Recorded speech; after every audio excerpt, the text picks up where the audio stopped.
Silakan duduk Bapak Ibu, Saudara sekalian semuanya. Selamat pagi jemaat GBI Hope yang saya kasih dalam Tuhan. Shalom. Apa kabar semua? Luar biasa. Kitanya yang biasa, Saudara. Tapi Tuhan kita yang luar biasa. Boleh kita berikan tepuk tangan sekali lagi bagi Tuhan kita. Terima kasih untuk Bapak Gembala, Pastor Nikodemus, saya lebih kenal panggilnya Pastor Tom, Ibu Gembala, Ibu Erna, ya puji Tuhan, senang sekali Pastor Peter dan Pastor Jessica, thank you untuk hari ini. Nah hari ini saya tahu bahwa Gembala Saudara atau gereja tempat ini sedang membahas satu topik yang sangat penting sekali dalam perjalanan kehidupan kekristenan, yaitu tentang community, tentang komunitas. Saya percaya bahwa Tuhan tidak menciptakan kita sebagai makhluk yang lone ranger, sebagai orang yang hanya mampu berdiri sendiri, tidak. Tapi kita percaya bahwa kita yang diciptakan Tuhan sebagai makhluk sosial. Makhluk yang artinya butuh orang lain. Makhluk yang artinya kita bisa bertumbuh, berkembang karena ada orang lain juga. Nah hari ini topik yang saya ingin bahas yaitu komunitas sebagai tempat pemulihan.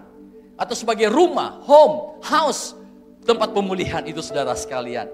Nah kalau kita berbahas tentang community hari ini, saya mencoba ingin membahas tentang family dan juga church, gereja itu saudara.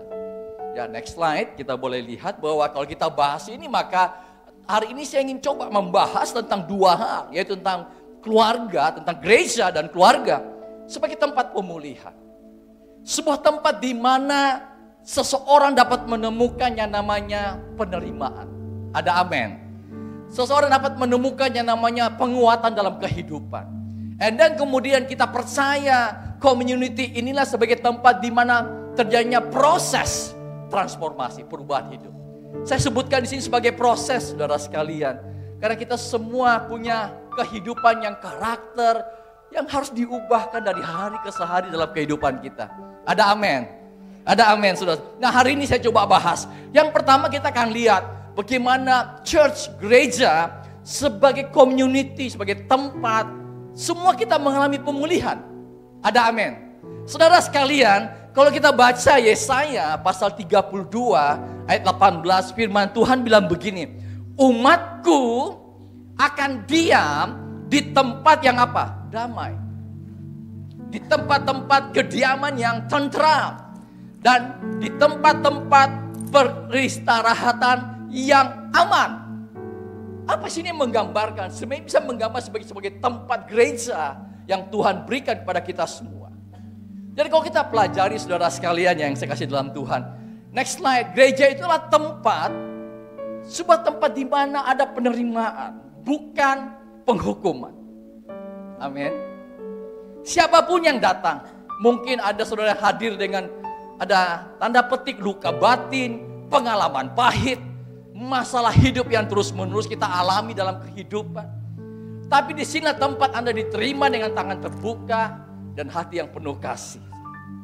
Saudara, dimanapun Anda berada, yang mungkin hadir maupun yang ikut live streaming, ya, saudara sekalian, ada satu spirit yang tidak bagus hari-hari ini yang saya lihat beberapa mungkin di gereja juga boleh saya katakan. Ada spirit yang kurang bagus dan saya berdoa nggak ada di tempat ini, yaitu yang namanya self-righteousness spirit. Suatu roh yang merasa diri paling benar.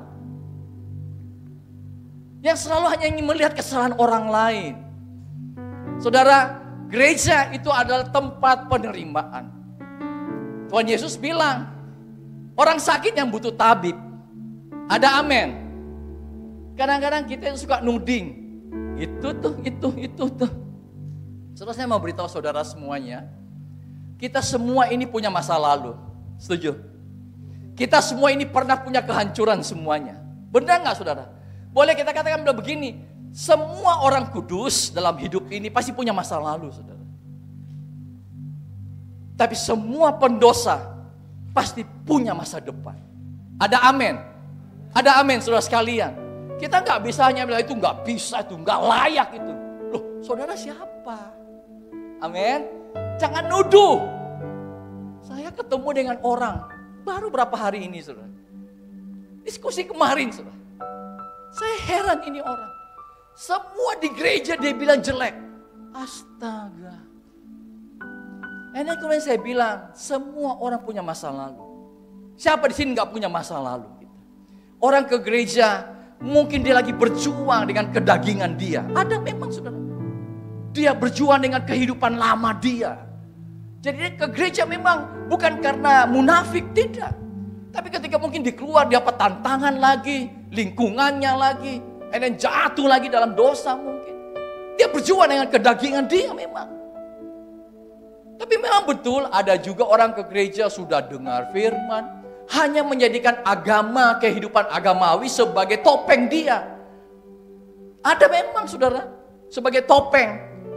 Jadi orang bilang, weh munafik. Tapi enggak semua demikian.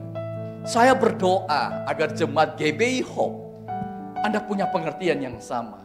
Gereja sebagai tempat apa? Penerimaan, bukan penghukuman. Yang percaya katakan amin. Yang berikutnya kita lihat apa? Pemulihan rohani itu berjalan bersama proses pemulihan yang namanya relasi. Saya percaya kalau hubungan kita dengan Tuhan baik, kemungkinan besar hubunganmu dengan orang lain juga akan baik.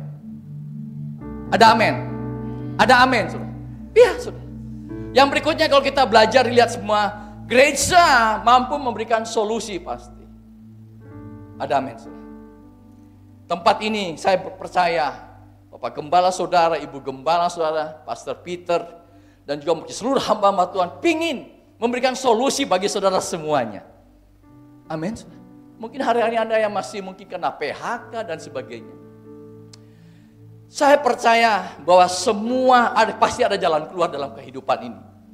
Yang berikutnya, gereja adalah semestinya sebagai komunitas penyembuh. Amin. Jadi tempat inilah Anda dapat nasihat, ada hubungan yang nyata, ada hubungan yang penuh dengan kasih. Saya percaya begini saudara sekalian, dalam komunitas inilah gereja ataupun di kelompok kecil yang mungkin di sini namakan tadi cool ya, community of love. Di tempat itulah saudara bisa apa? Diproses karakter saudara, dipertajam karakter saudara. Ada amin. Ya di tempat inilah saudara. Dan ini penting, tanpa komunitas kita akan nyaman dalam kelemahan kita dan kita tidak mungkin bisa berubah. Saudara. Jadi kadang-kadang saudara di komunitas inilah saudara dibentuk. Karakter saudara dibentuk. Ada amin. Mungkin saudara terlalu sombong. Saya bisa segalanya. Di komunitas saudara dibentuk. Untuk saudara bisa jadi rendah hati. Ada amin. Mungkin saudara terlalu keras kepala. Aduh, keras kepala sekali.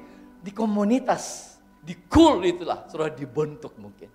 Pemimpin rohani saudara menyatakan, belajar sabar, rendah hati. Anda belajar semuanya. Amin. Atau mungkin saudara ketika saudara jatuh dalam dosa, komunitas yang sehat tidak menjatuhkan tapi merangkul. Yang percaya katakan amin saudara sekalian. Nah saya coba bahas sedikit. Nah kelompok kecil, saya tahu komunitas, saya kasih nama kelompok kecil ya. Atau community of love, inilah kurang lebih biasanya 6-12 orang biasanya seperti ini. Ya Pastor Peter sudah mungkin menjelaskan dalam beberapa minggu ini ya saudara sudah dapat materi-materi yang cukup lengkap pasti. Nah saya hanya mengulang saudara sekalian, memberikan kesempatan bagi tiap anggota, next slide ya, untuk bisa saling mengenal lebih dalam, terbuka ya. Dan itu merupakan kunci dalam proses pemulihan, atau punya atmosfer yang intim, yang memungkinkan komunikasi dua arah, pengalaman berbagi kesaksian, dan rasa tanggung jawab bersama terhadap pertumbuhan rohani dan mental anggota kelompok. Dalam kelompok kecil inilah setiap orang bisa menemukan yang namanya pertemanan yang sejati. Amin. Saling mendoakan, membimbing, mengalami proses pemulihan secara nyata dalam kehidupan sehari-hari. Ini mungkin yang sedikit agak lebih teoritis, tapi ini perlu dilakukan. Nah sekarang saya ingin bahas apa sih peranan. Next slide, kita lihat. Ya. Apa pentingnya komunitas kelompok kecil ini, saudara? Yang pertama saya coba share. Merupakan praktek kasih tadi tanpa apa penghakim. Kita terima mereka apa adanya. Yang percaya katakan amin. Yang punya latar belakang semuanya. Di cell group, pasti kita tahu. Punya kekurangan, punya kelemahan mereka. Tapi disitulah kita belajar untuk menerima mereka dengan kasih Tuhan. Amin. Atau yang berikutnya komunikasi yang jujur dan terbuka. Ya, tentu menjadi kelompok di mana setiap beban bisa dibagi tentu dengan aman. Jadi seorang pemimpin cell group, di call sebagai pemimpin rahasia, ada yang mungkin anggota saudara yang membagikan masalah pribadi mereka. Sebagai leaders tentunya bisa menjaga semuanya ini. Yang berikutnya ada relasi yang saling membangun, menguatkan. Saya mau sampaikan ini sedikit saudara. Tidak ada manusia yang kuat selamanya. Setuju enggak? Tidak ada manusia yang kuat selamanya. Ada masa-masa orang bisa jatuh, lemah, atau kecewa. Bisa. Tapi di tempat itu, dalam komunitas itulah kita dikuatkan satu sama lain. Amin. Kita butuh orang lain, saudara. Saya ini bisa jadi hamba Tuhan karena produk daripada kelompok kecil. Dari yang tidak bisa apa-apa, jadi bisa. Benar, saudara. Saya orang pemalu, dulu takut semuanya, tapi dibimbing, dilatih semuanya. Nah, saudara sekalian, ini penting sekali. Kalau ada mungkin kelompok, ada yang masalah, ada ibu yang datang, minta didoakan punya pergumulan karena suami mungkin lari sama kuntilanak.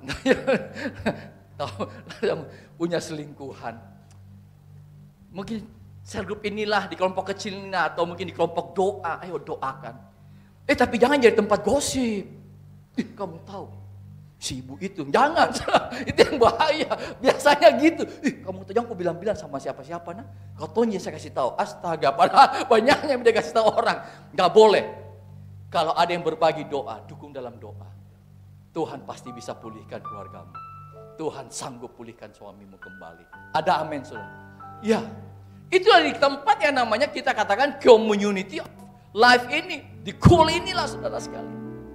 Apalagi bisa ada suasana belajar yang hidup. Tempat untuk belajar sama-sama. Atau kesaksian pertobatan, di-sharingkan di situ. Saya berdoa dalam community of life ini di cell group. Banyak kasih kesaksian-kesaksian yang mengubahkan orang. Puji Tuhan, saya ditolong supaya mereka tahu di dalam Tuhan ada kesembuhan. Di dalam Tuhan ada pemulihan. Bagi Tuhan tidak ada perkara yang mustahil. Amin, saudara. Jemaat harus tahu, with God nothing is impossible. Bersama Tuhan tidak ada perkara yang mustahil. Itu seharusnya terjadi di kelompok kecil. Amin. Kesaksian-kesaksian dibagikan yang saling menguatkan. Saya salah satu kelompok kecil kami di gereja yang kami layani, saudara. Itu dulu dia agama seberang. Saya kali ini live streaming ya, jadi agama seberang. Tapi oleh secara ajaib ibu ini bertobat, saudara. Saudara sekalian, tapi suaminya, anaknya 3 itu masih agama seberang. Dia punya kerinduan tuh pingin suaminya bertobat, anak-anaknya bertobat. Saya ingat saudara, karena saya waktu melayani, lihat ya, atau dia pas juga ikut kuliah kita, saudara, secara Zoom juga. Dia bilang, Pak Rudi, saya off dulu ya. Saya lagi persiapkan makanan untuk suami saya untuk buka puasa. Wow.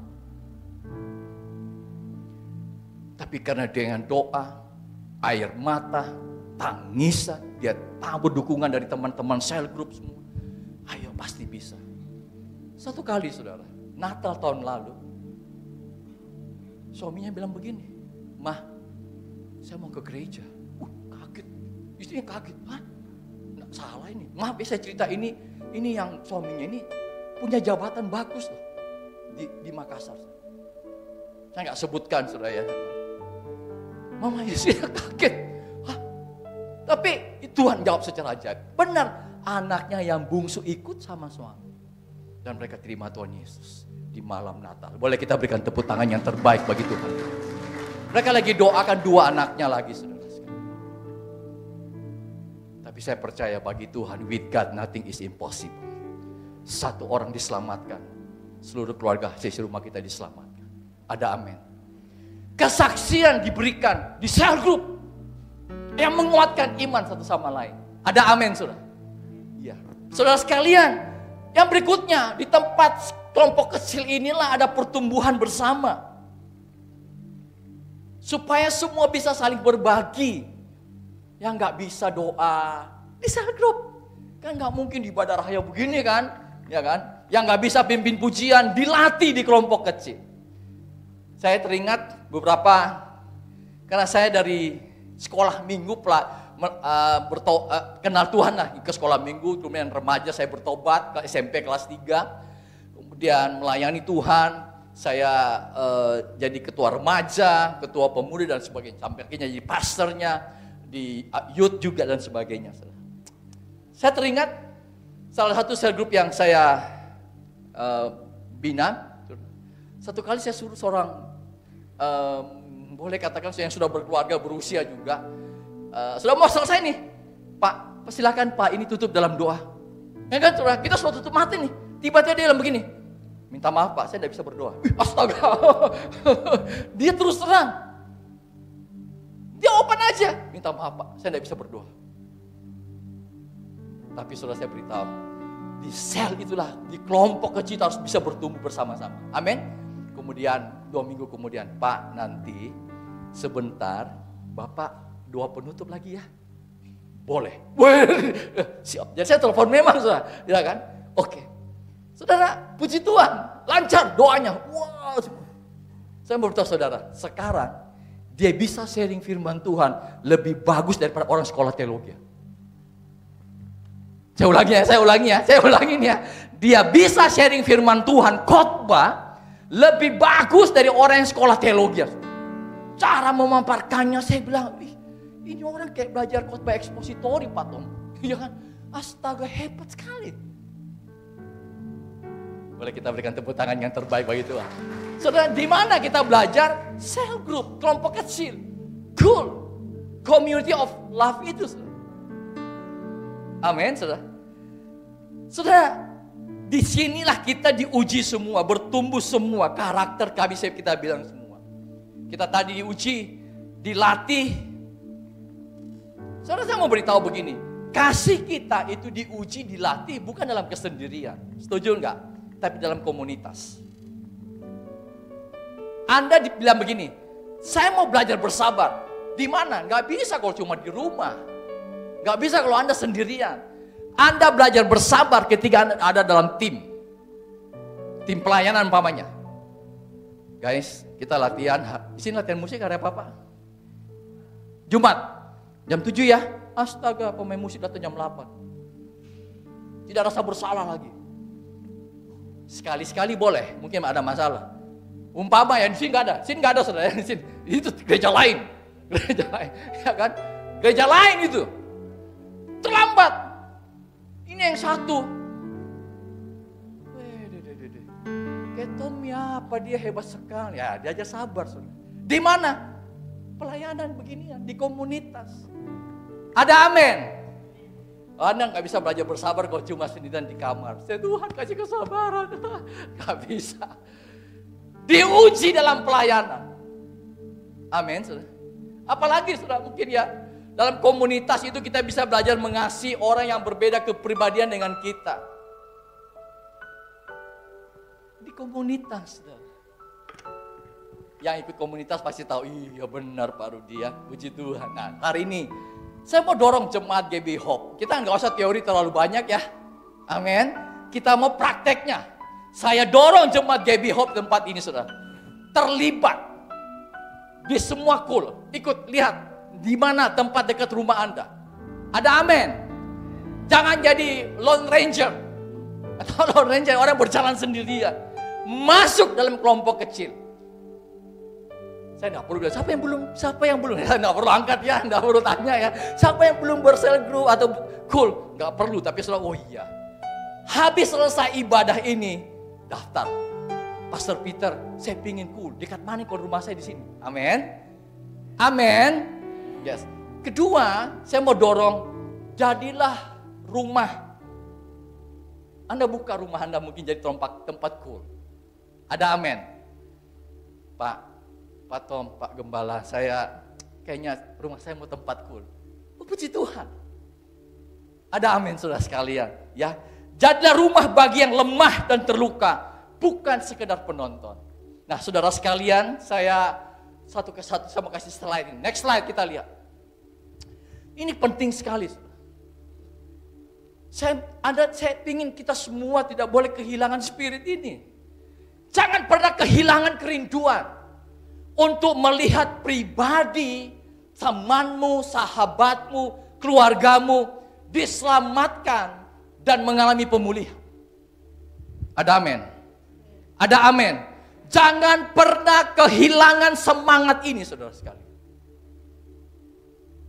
Sesibuk apapun pelayanan kita, tapi kita selalu punya kerinduan. Orang-orang dijamah dilawat Tuhan, kita bersuka cita. Saya mau putarkan satu video. Videonya ini singkat sekali, saya dapatkan. Tapi every time saya putar, saya pastilah, wow. Ini yang perlu kita hari-hari ini. Saudara. Nah kita lihat ada satu video, temannya bertobat, tapi bisa jadi keluarganya. Itu semua teman-temannya nangis, saudara. Bersuka cita. Next, kita boleh lihat videonya. Saudara. Silakan.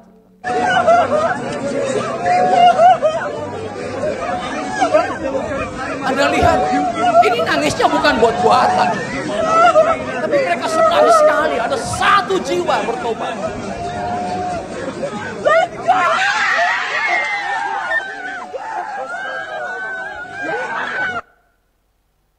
Siapa yang punya kerinduan demikian? Boleh kita berikan tepuk tangan yang terbaik bagi Tuhan kita.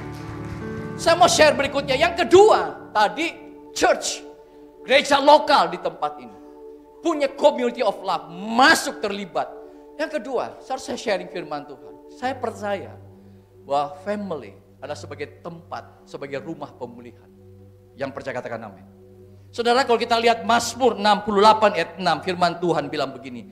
Allah memberi tempat tinggal kepada orang-orang sebatang kara yang mengeluarkan orang-orang tahanan sehingga mereka bahagia. Tetapi pemberontak tinggal di tanah yang gundul. Saya mencoba memperhatikan saudara untuk bahasa Indonesia masa kini. Mazmur 68 ini. Next slide kita lihat. Oke. Tuhan menempatkan orang-orang sendirian dalam keluarga atau rumah tangga. Ia membawa keluar orang-orang yang terkurung sehingga mereka bahagia.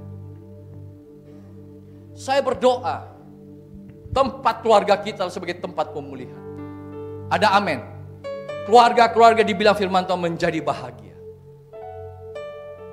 Saudara sekalian yang saya kasih dalam Tuhan, kita punya semua kerinduan agar keluarga kita diberkati Tuhan dan keluarga kita mengalami pemulihan.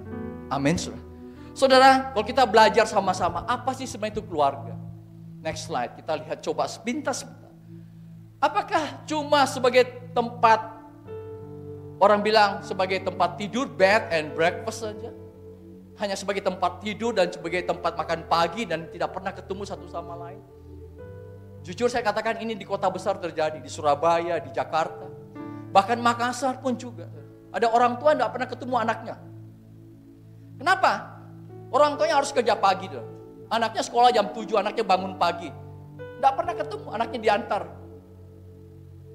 Pulang malam, karena pulang sekolah, semuanya sekolah sampai selesai jam 3. Dia harus les sana sini, pulang jam 7, jam 8. Orang tuanya biasa sibuk.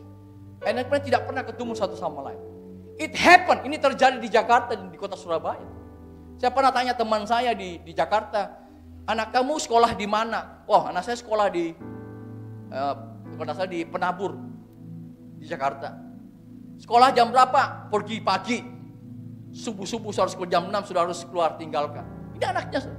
Pulang selesai jam 4. Setelah itu lanjut bahasa Mandarin, kemudian lanjut bahasa Inggris. Jadi sampai di rumah jam berapa? Biasa jam 9. Astaga, dalam hati saya, wih, hebat sekali. Dan kamu sering ketemu? Jarang. Kami jarang sekali ketemu. Paling cuma minggu. Itu pun ke orang tua gak sibuk. Orang tua main golf lagi. Mamanya sibuk gak ketemu semua. Apakah itu keluarga? Tidak. Ada satu buku yang bagus sekali. Next slide. Yang namanya dikarang oleh Kenneth Chafin ya. Bukunya ini Keren, saudara. Katakan, is there a family in the house? Apakah ada keluarga dalam rumah tersebut? Enggak. Nah, kita akan belajar secara singkat. Saudara. Dia memberikan gambaran dalam buku ini. Ada 5 hal mengidentifikasikan tentang keluarga itu sebenarnya. Identifikasikan. Pertama, sebenarnya keluarga merupakan tempat untuk bertumbuh. Kenneth bilang begitu, ini keluarga merupakan tempat untuk kita bisa saling bertumbuh. Baik bertumbuh secara fisik, mental maupun spiritual, rohani. Di mana? Di keluarga juga. Ada amin. Saya tahu, saya mengerti sekali kalau ada orang tua yang punya pergumulan luar biasa untuk anak-anak juga. Hari-hari ini kita punya tantangan. Bukan hanya masalah tantangan fisik, masalah kesehatan fisik untuk anak-anak, tapi juga masalah mental. Betul enggak, saudara? Anak-anak muda, orang tua yang saya kasih dalam Tuhan juga. Hari ini masalah kesehatan fisik untuk anak-anak muda, saudara, banyak sekali. Umur di bawah 25 tahun di Makassar, itu banyak yang cuci darah. Anak umur di bawah 25 tahun. Saya pernah tanya salah satu di bagian, oh ya, Ibu Messi Pak, kemarin yang menjadi pembicara di pertemuan Pak Tom. Saya tanya, dia bilang, iya Pak Rudi. Di rumah sakit Wahidin itu yang cuci darah banyak sekali. Kalau di Jakarta jangan bilang lagi. Kenapa? Karena gaya hidup yang salah. Semua minuman selalu mau dalam kemasan. Orang tua pikir praktis, simple, susu semua dalam kemasan, padahal nggak sehat. Saya harus sampaikan nggak sehat, apalagi minuman bersoda. Orang tua senang karena praktis, anak suka. Tapi kita membuat mereka secara fisik ke depan nggak bagus. Anda lihat semua minuman kekinian, gula aren, fresh milk, kopi, tapi dicampur pakai yang tinggi sekali kadar gulanya. Ya tunggu waktu, saudara. Bagi orang tua harus perhatikan masalah ini, saudara semua, untuk kesehatan fisik, mental. Yang kedua yang kita mau lihat masalah mental ini, saudara. Mental ini penting sekali untuk keluarga memperhatikan. Buat mereka untuk bisa bertumbuh. Sometimes, kadang-kadang orang tua itu mengeluarkan kata-kata yang toksik, racun bagi anak-anak. Ini saya coba, next slide kita lihat, saya coba memberikan. Ada orang tua yang sangat toksik kepada keluarga, kepada anak-anak. Mungkin karena emosi, ya. Masa kayak gini aja nggak becus, kamu manja banget jadi anak. Bandingkan, adekmu nggak seperti begitu, kakakmu nggak seperti begitu, dibandingkan. Dasar gak berguna, ya biasa ini orang tua. Kamu memangnya bisa apa? Gak ada berbakti sama orang tua. Atau apalagi anak pembawa sial memang. Apalagi biasa kata-kata, gak usah hidup aja, kau gak bisa ngapa-ngapain. Atau biasanya nyesal melahirkan kamu. Itu toksik. Saya berdoa untuk keluarga tempat ini bertobat. Ada amin. Bertobat saudara sekalian. Ini yang pertama. Kevin bilang, Kenneth tadi bilang. Yang kedua, apa itu keluarga? Keluarga, next slide, merupakan pusat pengembangan semua aktivitas kita. Di keluarga lah orang mengembangkan karunia-Nya. Amin, saudara. Dalam keluarga, landasan kehidupan anak dibangun dan dikembangkan. Harus. Terus sebabnya, secara singkat saya ingin jelaskan kepada kita semua. Orang tua harus berfungsi 5 hal ini, saudara. Yang hadir hari ini orang-orang tua. Harus bisa sebagai otak, sebagai mata, sebagai hidung, sebagai lidah, dan juga telinga. Untuk kita semua. Apa itu Pak Rudi maksudnya Pak? Orang tua berfungsi sebagai otak. Orang tua harus punya perencanaan untuk anak-anak mereka. Ada amin. Kita nggak bisa bilang hanya nggak apa-apa mengalir aja lah seperti biasa. Nggak bisa. Harus punya planning untuk anak-anak kita semua. Dampingi mereka mau kuliah apa, di mana. Tentu sesuai minat dan bakat mereka. Ada amin. Ada amin saudara sekalian. Tentu sesuai minat dan bakat mereka. Jadi orang tua harus berfungsi sebagai otak. Yang kedua, orang tua harus berfungsi sebagai mata. Apa ini? Yang bisa melihat jauh ke depan. Punya visi yang besar untuk keluarga kita, untuk anak-anak kita. Agar anak-anak kita merasa yakin bahwa mereka di dalam Tuhan punya masa depan yang cerah. Ada amin? Agar mereka punya keyakinan di dalam Tuhan, mereka punya keyakinan bahwa mereka punya masa depan yang cerah. Mungkin mereka pilih salah jurusan. Bisa jadi anak kita pilih salah jurusan. Bisa kan? Tapi selama ia di dalam Tuhan, tidak ada perkara yang mustahil. Tuhan bisa angkat dan ubah hidupnya. Yang percaya katakan amin. Orang tua berfungsi apa? Sebagai hidung, saudara.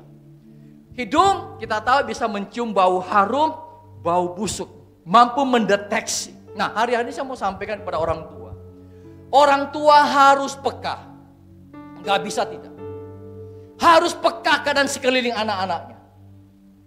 Ada ancaman yang berbahaya. Kalau kita lihat anak kita dulu dia periang. Kok tiba-tiba jadi pemurung ya? Cepat peka. Bisa jadi dia di sekolah, dia dibullying. Bullying ya. Dirudung. What happened? Nah, ada apa? Jangan sampai dia takut gitu. Ajar mereka untuk melawan. Amin. Ajar. Bukan melawan berkelahi, enggak. Lari kalau dibullying. Lapor ke guru. Jangan takut. Lapor ke papa mama. Ajar anak-anak kita, saudara. Bisa jadi di sekolah mereka juga dilecehkan secara seksual. Dan bisa jadi oleh siapa? Oleh gurunya. Atau bisa jadi sama keluarga yang terdekat. Di dalam keluarga saudara, in your family. Bisa jadi. Anda mau tahu kekerasan seksual terjadi? Yang terjadi di Indonesia itu mengkhawatirkan. Dan Anda tahu siapa pelakunya? Orang terdekat. Gak jauh-jauh. Orang terdekat.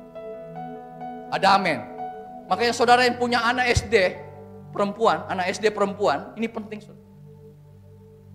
Ajar didik mereka. Tidak boleh ada sembarang orang yang memegang-pegang tubuhmu. Ini kalau anak perempuan, saudara ya. Biar anak cowok. Ajar mereka. Makanya sebagai ayah, orang tua harus benar juga didik. Artinya gini, kalau SD gak boleh papa dengan anak perempuan mandi bersama. Gak bisa lagi. Karena supaya dia tahu mana bagian yang sensitif yang tidak boleh orang pegang. Ada amin. Atau tidur bersama terlalu sering. Begitu ini saudara sekalian. Ditahu ada jaga semuanya. Sehingga mereka sadar ketika ada omnya, ada tantenya, ada keluarganya, saudara yang dekat yang mau pegang. Dia tahu, om, kenapa om? Amin. Mereka tahu batasan-batasan saudara. Pak Rudi kok keras sekali pak. Memang saudara. Ini dunia gila sekarang ini saudara. Dunia gila ini hari-hari ini saudara. Keluarga sendiri perkosa. Om sendiri perkosa. Kemenakan semuanya. Ini gila ini sekarang. Saudara sekalian berikutnya. Orang tua harus berfungsi sebagai apa? Lidah. Orang tua harus berfungsi sebagai lidah. Mengucapkan kata-kata hikmat. Amin saudara. Kata-kata yang membangun. Biasa tadi kalau orang tua emosi. Ya biasalah orang Makassar keluar kata-kata anjing, bodoh nih kau, tedong kau memang. Babi memang. Kata-kata marga satwa semua keluar. Oh itu orang Makassar. Astaga, keluar marga satwa semua. Bodoh, dongok nak kau, teror kau. Lengkap semua, babi semua. Kata marga satwa. No, itu bukan anak Tuhan. Ada amin. Keluarkan kata-kata hikmat, bijaksana kepada keluarga kita. Yang berikutnya keluarga berfungsi untuk apa? Mendengar telinga. Dengar keluhan mereka, apa yang mereka mau sampaikan ada dalam hati mereka. Orang tua harus belajar mendengar. Yang percaya katakan amin. Saudara. Yang berikutnya the next. Keluarga merupakan tempat yang aman untuk berteduh saat ada badai kehidupan. Amin. Family is the shelter from the storm. Keluarga tempat perlindungan dari badai. Itu rumah semestinya. Saudara, ada banyak orang yang mengalami masa-masa sulit. Kalau masa sulit datang kadang-kadang kita tidak pernah harapkan, tidak pernah kita duga. Setuju enggak? Tapi keluarga lah jadi tempat, bisa menjadi tempat perlindungan, tempat perteduhan, tempat jadi pelaporan bagi kita sebagai orang tua. Next slide kita lihat bagaimana membangun rasa aman bagi anak. Terima mereka tanpa syarat. Amin. Terima mereka tanpa syarat. Belajar bela anak. Cintai mereka dengan prioritas berdasarkan Alkitab tentunya. Cinta itu bukan begini, saudara. Semua permisif. Pola asuh anak kan banyak. Mungkin next time saya bisa bahas tentang family lah. Lebih lengkap. Tapi saya mau bahas sedikit. Kita sebagai memberikan pola asuh kepada anak itu, yang paling baik itu adalah kita memberikan kasih yang tinggi, disiplin yang tinggi. Ada orang tua disiplinnya tinggi, kasihnya rendah. Itu otoriter. Salah sedikit masuk kamar mandi, dikunci, dikasih gelap. Itu orang tua otoriter itu. Atau sebaliknya saudara, dia punya disiplin rendah, kasihnya tinggi. Jadi semua serba bisa permisif kepada anak-anak. Enggak. Kita belajar sebagai orang tua, kasih tinggi, disiplin tinggi. Itu yang namanya pola asuh otoritatif atau demokrasi. Yang percaya katakan amin, saudara sekalian. Berkati anak-anak kita. Ucapkan tadi kata-kata berkat.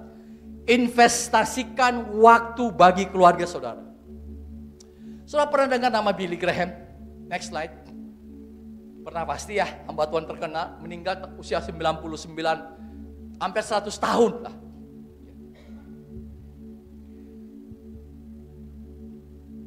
Tapi Anda tidak pernah dengar gosip tentang anaknya yang kawin cerai berapa kali. Gak pernah kan? Anaknya namanya Ruth Graham. Itu saksikan di acara pemakaman ayahnya. Next slide. Ruth Graham dia bersaksi. Ketika saya gagal dalam pernikahan saya hancur pada titik terendah dalam kehidupan saya. Ini anaknya yang bilang sendiri. Saya tahu saya harus datang kemana. To my parents. To my father. Jadi waktu Ruth Graham gagal dalam pernikahan, saudara, kan papanya bilang jangan kawin sama itu, nah itu kayaknya kurang baik. Tapi dia melawan. Ya. Tapi waktu dia gagal dalam pernikahan, dia tahu dia harus kemana. Dia pergi ke rumah papanya di North Carolina. Ada satu tempat yang Billy Graham dengan istrinya. Jadi dia datang ke sana, dia ceritakan sampai waktu dia naik ke rumah papanya, berliku-liku itu jalan sampai naik ke atas gunung itu. Waktu dia baru mau turun, papanya sudah tunggu di depan. Ini papanya datang duluan. Ini papanya bilang welcome home. Papanya peluk dia. Anda tahu Ruth Graham cerita apa? Saya tahu papa saya bukan orang yang sempurna. Tapi saya melihat papa saya yang seorang hamba Tuhan. Seorang pelayan Tuhan yang membuktikan menerima saya tanpa syarat. Rumah sebagai tempat perlindungan yang aman bagi keluarga. Anak saya pernah tanya, papi, kan waktu itu ada kasus narkobanya Nunung, Jeffrey Nichols, pernah nggak itu ingat berapa tahun lalu? Terus kita lagi nonton dengan anak-anak semua. Terus ada satu anak saya bertanya, papi, kalau seandainya anda papi yang kena narkoba, bagaimana sikap papi? Wah, ini pertanyaan gampang tapi susah dijawab loh. Saya bilang 2. Papi yakin pertama kalian tidak akan pernah lakukan. Karena papi sudah berikan value, nilai bagi kalian semua. Amin. Tapi papi yakin kalau seandainya pun ada terjadi, papi akan terima kalian apa adanya. Kalian tetap anak. Yang percaya katakan amin. Saudara sekalian, ini penting untuk keluarga semua. Yang berikutnya, keluarga merupakan tempat untuk mentransfer nilai-nilai kehidupan.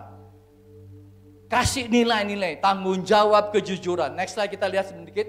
Ini Daniel Mananta, satu kali dia mau kasih sekolah anaknya.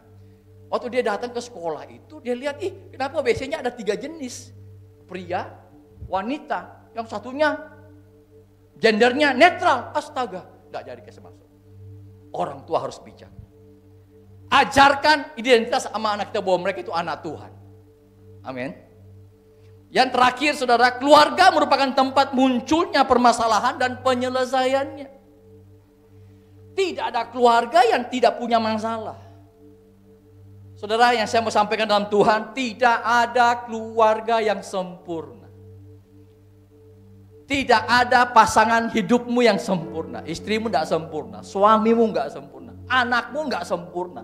Orang tuamu pun juga tidak sempurna. Amin. Kalau ada masalah, next slide, saling menopang. Karena saya percaya keluarga yang saling menopang akan melihat mujizat Tuhan. Akan melihat pemulihan dari Tuhan. Kalau ada masalah, jangan saling menyalahkan, jangan saling tuduh, saling mendukung. Amin. Satu kali saya dengar sebuah kesaksian beberapa menit lagi. Saya akan akhiri. Dulu orang ini Susah, suami istri. Punya anak beberapa, membangun sesuatu sampai diberkati luar biasa. Saya menyembunyikan sedikit identitasnya ini. Saudara tahu, ketika mereka bertumbuh, ternyata di antara mereka ribut satu sama lain keluarga. Dengan papa dan sebagainya. Saudara maksudnya jadi ribut besar. Ketika mamanya meninggal, di acara untuk malam penghiburan, salah satu saudaranya berbicara. Saudaranya bilang begini, tiba-tiba boleh kasih masuk meja kecil? Kaget semua orang, ada meja kecil yang mereka kasih masuk table, ruangan itu. Dan kemudian dia bilang, papa masih ingat meja ini? Cece masih ingat meja ini? Ini meja dulu ketika kita masih susah. Kita masih makan bersama, kita akur, kita kompak semua. Boleh nggak kita bisa masih melakukan seperti sekarang, masih melakukan seperti dulu? Karena mereka udah ribut besar. Tapi ada satu keluarga yang saya kenal, saya baca kisah hidupnya, saudara. Next slide. Seorang rektor satu kali dia pernah berjalan, dia mau ke Singapura. Kemudian dia di dalam ruang tunggu itu dia ketemu sama seorang ibu lanjut usia. Untuk memecah keheningan dia tanya, Bu mau kemana Bu? Oh mamanya ibu ini bilang, oh saya mau ke Singapura. Oh sama, saya juga mau ke Singapura. Ini rektor tanya. Dan kemudian mereka ditanya, memangnya ibu dalam rangka acara apa? Oh saya lagi pingin menjenguk anak saya yang kedua laki-laki, istrinya melahirkan. Jadi saya mau lihat cucu saya. Wow luar biasa. Memangnya ibu punya anak berapa? Anak saya 6. Ini anak kedua yang di Singapura. Anak saya yang pertama itu petani di kampung. Anak saya yang ketiga itu jadi dokter di suatu rumah sakit, dokter anak. Anak saya keempat jadi manajer di suatu kota besar di Indonesia. Anak saya jadi akuntan, anak saya jadi, pokoknya semua jadi anak hebat. Rektor ini penasaran, wow, ibu orang sukses. Semua anak-anak berhasil Bu. Tapi maaf Bu, tadi ibu sebutkan anak yang pertama itu jadi petani. Tentu ibu kecewa ya, karena Anda merasa anak pertama Anda gagal. Waktu ibu ini dengar, dibilang anak pertama gagal, dia bilang, oh tidak. Ibu langsung, oh enggak. Justru sebaliknya, di dalam keluarga kami, saya dan semua adik-adiknya sangat respect sama dia. Merasa dialah orang yang paling sukses dalam hidup ini. Kenapa bisa Bu? Begini ceritanya, sekian puluh tahun yang lalu suami saya meninggal. Dia yang anak pertama ini masih sekolah di SMA. Dia bilang, Mah, saya tidak lanjutkan sekolah saya. Saya mau teruskan pekerjaan papa, jadi petani. Supaya adik-adik semua bisa sekolah dengan baik dan bisa kuliah semua dengan baik. Makanya sampai hari ini, perkataan kakak yang paling tua itu sangat didengar semua adik. Adik-adiknya semua sangat respect sama dia, hormat sama dia. Hari itu saudara, rektor ini pulang dia kasih catatan. Dia tuliskan dalam sebuah memo dia bilang begini. Hari ini saya belajar sebuah pelajaran kehidupan yang sangat luar biasa. Orang hebat, orang sukses selama ini hanya diukur berapa banyak uang yang kita punya, berapa banyak rumah yang kita punya, berapa banyak mobil yang kita punya. Tapi sebenarnya orang yang hebat, orang yang sukses adalah kalau orang itu bisa memberikan dampak, manfaat bagi banyak orang. Yang percaya katakan amin. Saya tidak perpanjang firman Tuhan hari ini saudara. Tapi doa saya untuk keluarga tempat ini. Doa saya keluarga tempat ini. Kompak saling mendukung. Percayalah, rumah sebagai tempat pemulihan. Di gereja juga, local church in tempat ini juga sebagai tempat pemulihan. Yang percaya katakan amin. Mari kita bangkit berdiri bersama-sama. Kita akan berdoa. Bersamamu, ya Tuhan, ya Tuhan. Aku sanggup bersama. Dengan sayapmu ku kan terbang tinggi bersamamu. Aku menang bersamamu. Bersamamu ya Tuhan. Aku sanggup berjalan. Mari naikkan pujian ini. Dengan sayapmu ku kan terbang tinggi bersama aku menang. Saudara, ada waktu beberapa menit boleh ya. Saya baru ketemu seorang teman, mungkin sekitar 35 tahun, 40 tahun lalu saya baru ketemu. Dia anak remaja, saya sebagai ketua remaja. Waktu saya ketemu dia tunjukkan, dia kasih kartu nama, kita pelukan, cipika-cipiki, cowok sebenarnya. Dan kemudian saya senang karena saya lihat, wah dia pengacara, dia punya bisnis yang bagus kan. Dan kemudian saya bilang, bro, punya waktu besok kita makan pagi sama-sama, saya pingin kita ngobrol-ngobrol lagi. Oke, kita janjian. Saya jemput dia, kita makan bersama dan kemudian share banyak hal. Dan dia cerita dia punya anak dari ini semua, dia cerita semua keluarganya. Tapi di tengah pembicaraan tiba-tiba dia bilang, Ko Rudi, pernikahan saya gagal, pernikahan yang pertama. Saya kaget. Anak saya 2 dari pernikahan pertama. Dan kemudian setelah sekian lama tahun, lama pisah tidak lagi, dia sudah berkeluarga, dia menikah lagi, punya anak juga. Saya bilang oke, masa lalumu sudah hancur, tapi yang sekarang ini pertahankan, beri yang terbaik untuk keluarga yang sekarang. Karena masa lalu tidak bisa rubah lagi. Tapi dia cerita gini, kok saya punya anak dari istri pertama, anak pertama itu laki-laki meninggal dunia karena ginjal. Yang kedua, anak perempuannya, dia perlihatkan ini sekarang akan sekolah teologi. Dia akan menyalurkan hidupnya untuk melayani Tuhan. Wow, saya bilang luar biasa. Puji Tuhan, saya senang dengar dia ini. Dan dia sebutkan sebuah kota di mana dia anaknya akan masuk sekolah teologi tahun ini. Kemudian dia video call sama anaknya. Halo Say. Wow, halo, gitu semua. Dan dia cerita sama papanya semua, singkat saja saudara. Wah, saya senang sekali saudara. Tapi dia bilang, Ko Rudi tahu enggak anak saya yang sekarang ini perempuan ini, itu ginjalnya cuma 1. Hah? Dan ginjal yang satunya ini hanya fungsinya tinggal 30%. Tapi dia mau serahkan hidup untuk Tuhan. Tahun ini dia akan masuk sekolah teologi dan pengen jadi hamba Tuhan. Wow. Saya waktu dengar, saya bilang, wow. Pertama kenapa saya mau share? Anak ini kan dulu bapaknya tinggalkan.